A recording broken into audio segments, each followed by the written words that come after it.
They called it a city, though it behaved more like a patient constellation. Streets ran straight as hell breath, aligned to a logic that anticipated the rains and the heat, the turning of seasons, the weight and water of human life. At dawn, the bricks warmed. By noon, they exhaled hot air through lanes laced with shade. In courtyards ringed by wells, women drew water with practiced turns of the wrist. On rooftops, cotton, some of the first woven in the world, hung in sheets like small captive clouds. In this place, perhaps Mohenjo-Daro, perhaps Harappa, perhaps Talavera perched on an island of stone within a white desert of seasonal salt. Craft was prayer. Chirp blades snapped with clean economy from flint cores, each sliver nearly identical to the last. Carnelian beads, heated until their hidden iron blossomed into red, were drilled with cylinder bits so fine they seemed to be the work of patient water. The clink of cubical weights on bronze pans formed a metronome for the markets, a 10, a 5, a 2, a 1, an order that traveled with every caravan and boat from river to sea. They were a people of signs, seals the size of a thumb, steatite smoothed and fired until they whitened, carried animals real and impossible, lines of right-angle strokes, fish-like glyphs, a barbed leaf. The most common creature bore one horn, not a rhinoceros but no known beast either, poised before a ritual stand as if listening. Maybe it stood for a clan or a god, a port, a promise, a tax paid in good faith. No one knows. The writing lives, undeciphered, on amulets and tablets that still gleam with the brightness of secrets. There was grandeur here without thunder. No king's tombs yawning at the heavens, no armies carved into relief across a palace wall, no trophies piled high. And yet the cities held their own monumental calm. Citadel mound smooth and faced with brick, a great bath inset like a blue gem, pouring, draining, filling again with ritual precision. In some places, like Talavera, entire reservoirs were folded into the city's bones, stepped and buttressed, counting every drop of rain in a land that remembered oceans. The sanitation was meticulous, the constraints unglamorous and brilliant. A drain ran beneath the street, and beneath that another, and beneath that a design intention bore affection for the living. They were not alone.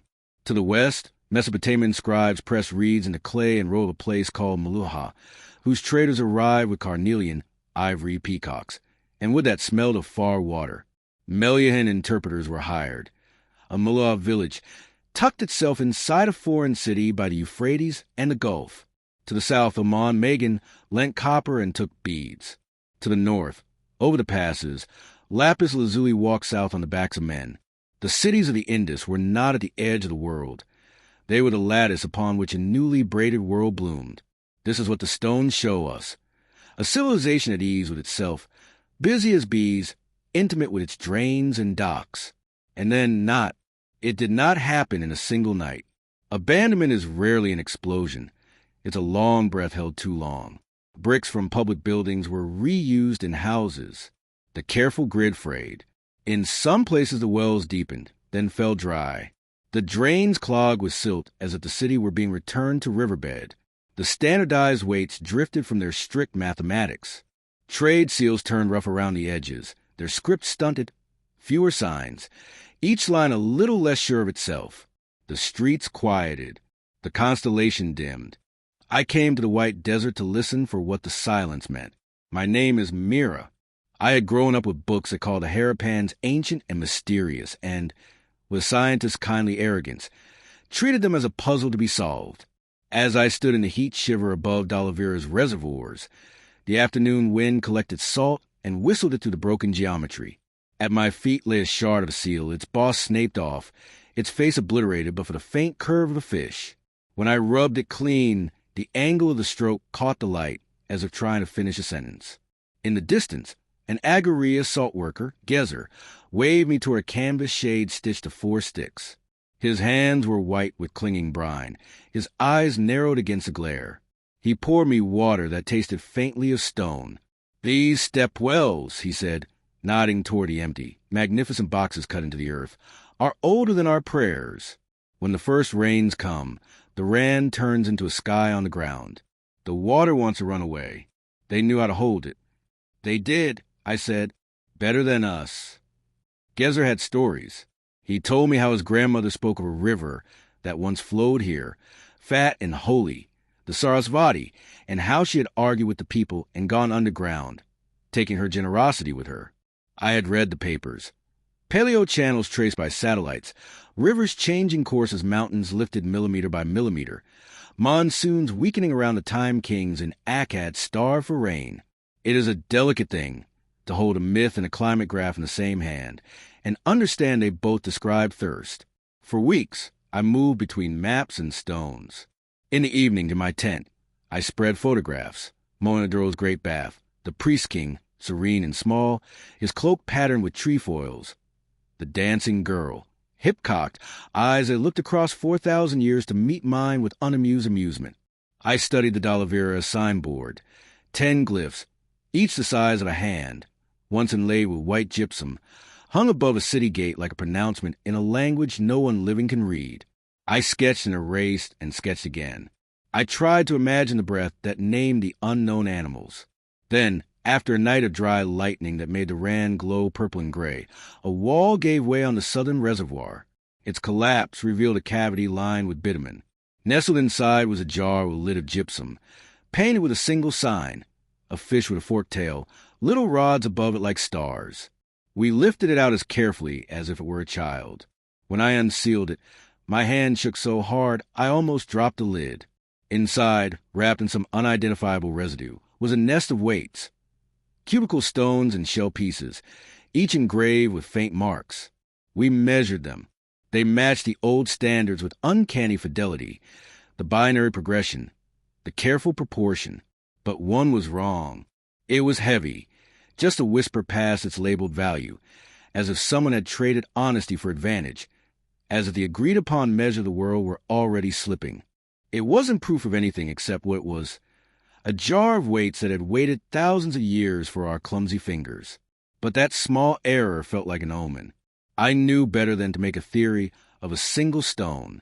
Still, I carried its added heft in my pocket and let it pull at my thoughts. At night, with the stars so close they snagged on the corners of the tents, I wrote possible endings for the city in a notebook whose paper had gone soft with sweat. There is a slow disaster that doesn't announce itself.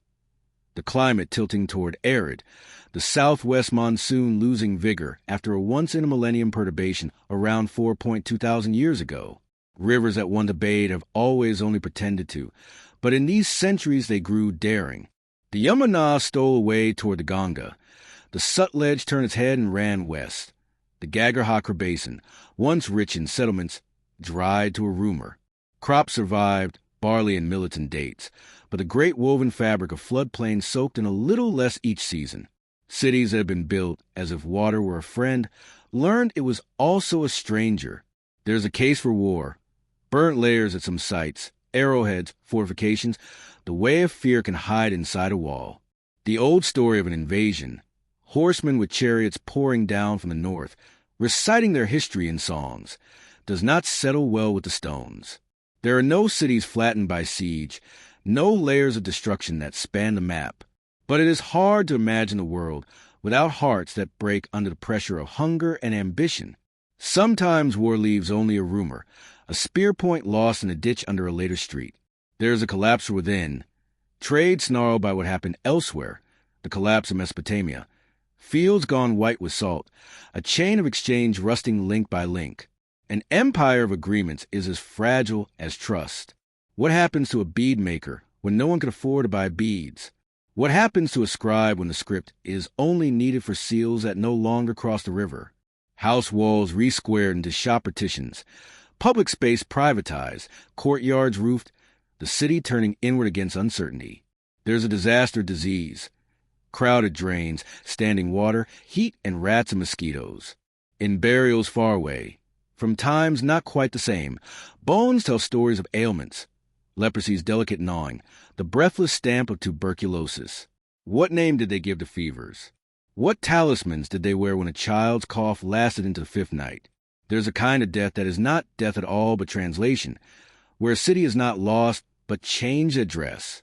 People drift eastward, upstream, away from salt and toward better rains, their pottery shifting style, their bricks growing less regular, their weights a little less strict. The great cities empty like harbor water at ebb tide, but the people don't vanish. They become villagers and herders and fishermen and potters by other rivers. Culture survives by changing shape. The stamp seals are left in drawers. The script becomes a language spoken until it too finds another shore or slips out of ears. The civilization does not end, it migrates. And because the desert insists on dignity, there is a supernatural explanation that isn't meant to be fact as much as metaphor. The river, Gezer said, became angry because people built too close. Or maybe she simply grew tired of laboring for them. She returned to the underworld where water is patient, and the city, deprived of her, laid down. Stories collect the shape of what the stones refuse to say. Another day. I traveled south to the old dockyard at Lothal, a long rectangle that looks like a wound carefully made. The earth told two stories at once. One was of ships moored in a channel, of ropes and reeds and goods moving along a water lane that connected deserts to oceans. The other was of silt, which patiently filled anything you left open. Whether the dock ever saw a hull is debated in journals, footnotes scowling at one another across pages. Standing there, with the wind trying to tear the hat off my head, it was difficult not to imagine a rope creak through the history. Imagination is a poor proof and an excellent bridge. News came from the excavations at Ankarai. Burials with beads and bangles, a skeleton whose DNA had taught us more about the deep ancestry of this land, while refusing to divulge the script on the seals. Another report revised the deaths at Mohenjo-Daro. Bodies once described as massacred now thought to be less dramatic. Skeletons left in the open by smaller tragedies. The puzzle did as puzzles do. It solved a corner and opened a field of new confusions. And then, because life is a generous collaborator when you let it, I met Ravi on the edge of Kambat, where the sea chews at mudflats and spits them back out. He was carving agate with a bow drill, his left hand steady. His right drew the bow across the string in a rhythm as old as any drum. My father did this, and his father, he said, then looked up, anticipating the inevitable question. Probably not since the Harapans, he added with a laugh, which rescued the romantic from becoming ridiculous. But when he placed a bead in my palm to cool, it was the exact shade of red I had seen in museum cases and excavated rooms. A thread, not proof. A kindness, not a lineage. And yet, back in Dalavira, the light fell through the stepless air and turned the stone to pink. I stood on the citadel, looking down at the emptiness that was once a reservoir, and let the place tell me stories I knew I would later revise. I imagined the last days as they might have looked, then stopped myself, then tried again. A man, call him Sagar, descended to check the level of the water. It had dropped, inch by grudging inch, despite the careful inlets and sand traps and sluices. He cupped his hands and drank. It tasted of old sunshine and dust. His daughter, call her Lila, ran down the steps and turned twice in place, steps long memorized by feet.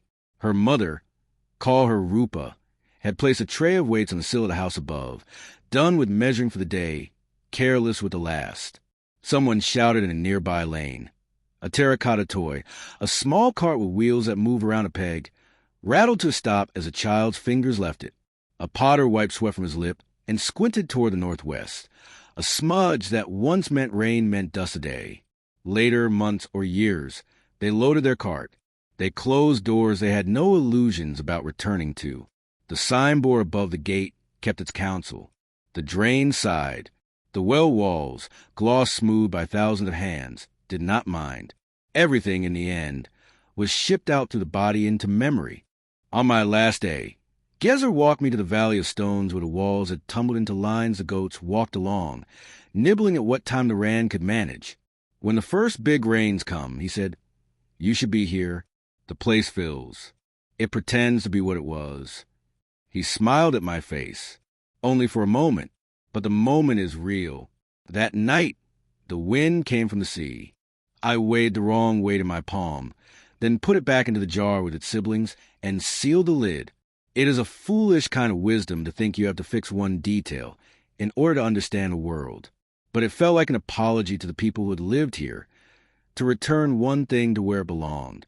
When I left, carrying my notes and maps, the city remained, calmly dismantled, its purposes now ours to guess at. On the ride out, the salt flats shone like mirrors to another sky, and in the reflected stars, I saw every question people like me had ever brought to a ruin. Who were you that built without kings? What did you whisper over the water of the Great Bath? Why was the unicorn listening? Did you sing to the monsoon the way we do? Urgent bargaining, resigned? Some questions are shadows cast by the stones. Some are the faint stamps on a seal already worn smooth by time. In the end, our theories of climate and quake, of trade and plague, of feuds and fragile agreements, of gods that sulk and rivers that forget, are ways of talking to ourselves about how we live and how we will leave. As the Jeep found the long road out of White, I thought of the people moving east with their children and their terracotta wheels, of beads braided into hair, of a fish sign drawn with a reed on wet clay, smudged by a thumb. The mystery is not a prison. It is a window. We press our faces to it, fogging the glass, seeing, beyond our breath, something that looks like ourselves, and, farther still, a line of footprints darken the earth because the ground holds a memory of wet. What vanished here was not without trace. It will never be without story. The city that held water now holds silence, and we lean over its edges, listen with a thirst that is older than words. For more interesting stories like this, kindly subscribe to our channel.